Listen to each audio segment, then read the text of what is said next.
sorry. Sige, Leo, maraming salamat, ha. Salamat sa dinner. Wala yun. Salamat din sa pakikinig, Sen. Sige. Sandali, Senny.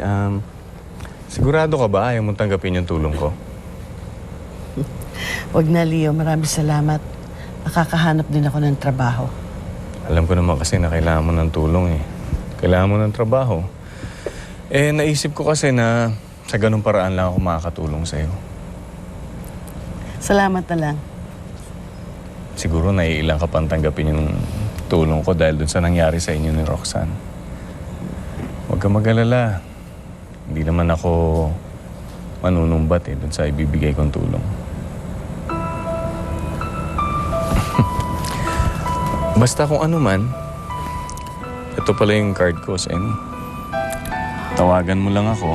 O kaya, kung gusto mo, pwede mo puntahan sa opisina anytime. Sige. Salamat ulit. Sige. Salamat din, Senny. Ingat, ha. Good night. Good night.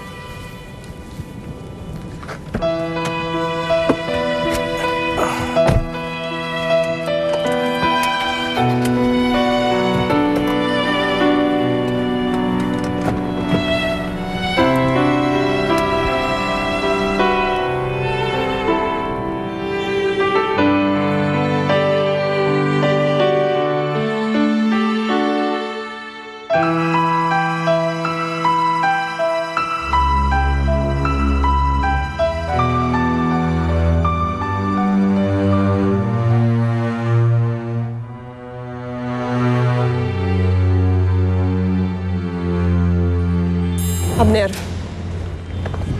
Ma'am, nandito na po yung pinapahanap ninyo. Mga records sa ospital nung na-aksidente si Angeline. At yung mga kopya ng reports ni Mrs. Banaan at records ni Lira, nandyan din po. Salamat. Ma'am, mukhang tama ang inala ninyo. Mukhang may mali nga po sa statement ni Aling Senny. At po kung nandyan ang motibo, kaya yung nagawa niya magsinungaling.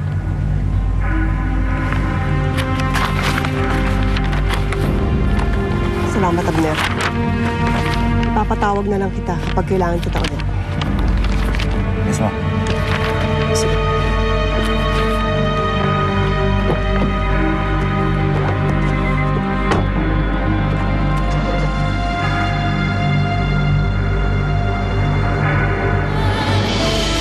Mars, ito na lang laman ng wallet mo, 2,000. Parang kulang yata ito. Pagkasyahin mo na lang muna. Pwede ka naman magkatrabaho eh. Ayan, kung gugustuhin mo. Pasensya na po pala kung pumunta po ako dito. It's okay. Ang kaso wala dito si Prince eh. And okay lang ho. Hindi naman po siya yung pinunta ko dito eh. Kayo po. Buti pumayag ka makipagkita sa akin. Kung 10:30 nangyari yung aksidente, bakit halos isang oras bago siya nadala sa ospital? Vanessa! Ano ba? Papatayin mo ba ako? Hindi. Hindi naman ako katulad mo. Anong ibig mo sabihin? Alam ko kung anong ginawa mo kay Angeline. Nakita ko kung paano mo hinayaang mamatay yung kapatid ko ng dahil.